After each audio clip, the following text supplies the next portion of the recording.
Hey guys, this is the second video for The Rainy Day by Henry Wadsworth Longfellow. Now, I'm not going to take time to reread the poem with you guys because hopefully you just finished watching the last video about the poem.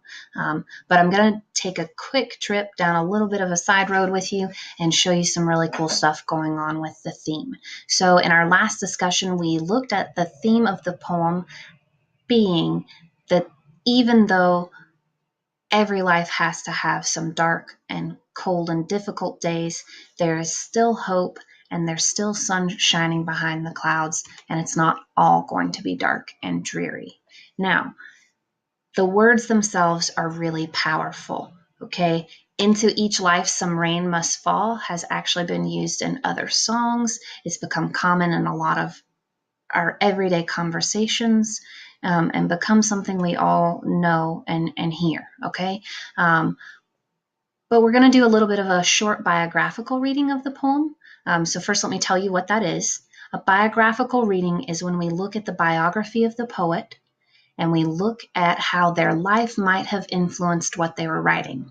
Now, this can be a little dangerous. For example, if our poet is writing from first person point of view and they're writing as a diary style and basing the poem on their own experiences, then a biographical reading can help us understand what these images came from.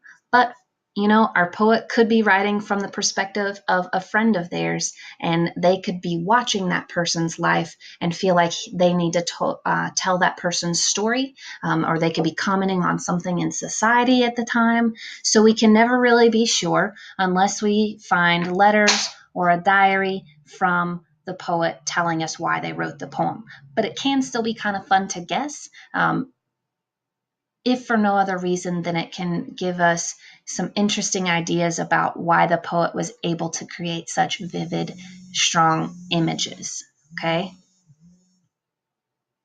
So if you play around on the internet, you can find some biographies of Longfellow, and one of them I found linked in a YouTube video comment section took us to a Maine Historical Society website. So while if I was studying Longfellow, I wouldn't want this to be my only source, because it's a .org, not a .com, because it's a historical society, I have a pretty safe bet of knowing that this this page has accurate information. So real quickly, let me point out something in the poem, and I'll point out two things in his life, and then we're done, okay? So in the first stanza, he talks about the day being cold and dark and dreary. And he's talking about this image with the wall and the vine. And without looking at a study on where he lived or where he was staying when he wrote this poem, I can't really tell you much about that image. But what I can tell you, when we're talking about his thoughts still clinging to the moldering past. And we talked about how those thoughts are holding on to his decaying past and representing something he can't move on from. If we look at his biography here, for the later years of his life, when he is at his Cambridge home, we do see what that might have been, an event that he couldn't quite get over. It turns out after his wife died, it was the time that he is rumored to have been writing this poem. His wife actually died at their home, and it said her gauzy clothing caught fire and she was enveloped in flames, so badly burned that she actually died the next day. They're not sure how the accident occurred. She may have inadvertently ignited her dress with a candle she was using to melt the sealing wax, or she may have stepped on a self-lighting match. Okay, in his futile or useless efforts to put out the fire, Longfellow burned his hands and face, and that might be why he wore the beard that he's so famous for later on.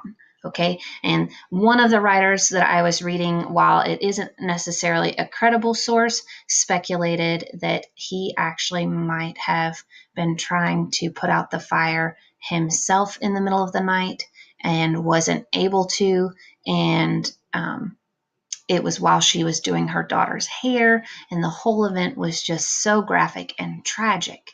Okay, so talk about an event that we can't really move on past, as indicated in the poem when he said that his thoughts are clinging to that moldering past. There could be some argument for the fact that this event is what he can't quite get over. After his wife's death, he writes a letter to his wife's sister, okay? And in it he said, "How I am alive after what my eyes have seen, I know not."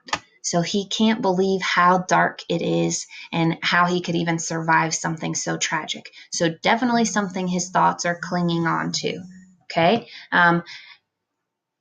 But he continues in the letter and he says, "I am patient, if not resigned or accepting of the fact, and thank God hourly, as I have from the beginning, for the beautiful life we led together, and that I loved her more and more to the end." So this is really interesting add-on in the letter because it kind of looks like our last stanza of the poem. The last stanza talks about there's still sun behind the clouds. So while the clouds are overshadowing everything that he's feeling, and this great tragic loss is overshadowing every single day for him, he knows there's still sun or still hope behind that.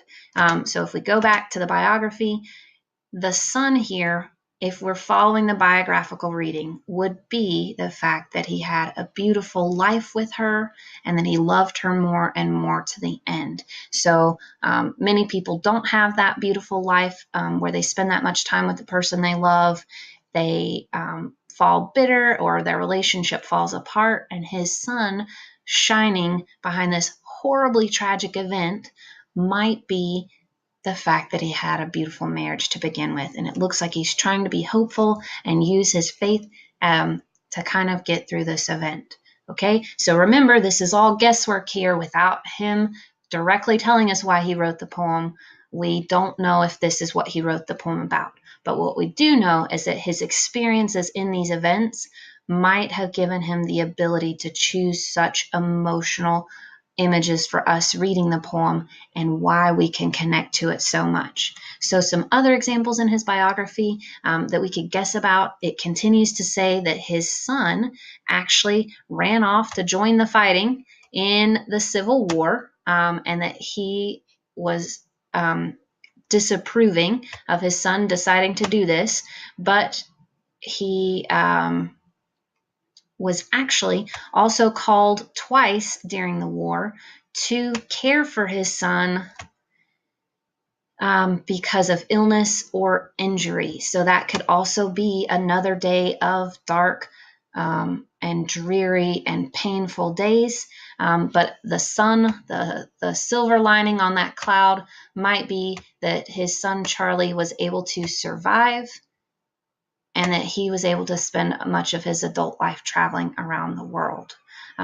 There are other parts in here that talk about his trouble with work being a dark place, where so much so that he was threatening to leave his job because he felt like they were, I think he said, crushing his creativity. And let's see, let's back it up and I'll actually show you guys the line. He said, but my work here grows quite intolerable. That means he can't put up with it. And unless they make some change, I will leave them. So he's thinking about quitting his job or without anything to do, with or without anything to do. So with or without any other job options. And he said, I will not consent, or I will not give permission to have my life crushed out of me So I had rather live while on bread and water. So those are three major life events that could definitely qualify as some dark, dreary, cold days where it just seems like life won't stop, the wind won't stop. But he still talks about that hope and finding some sun and some strength through all of those days. So there's our biographical reading for you guys.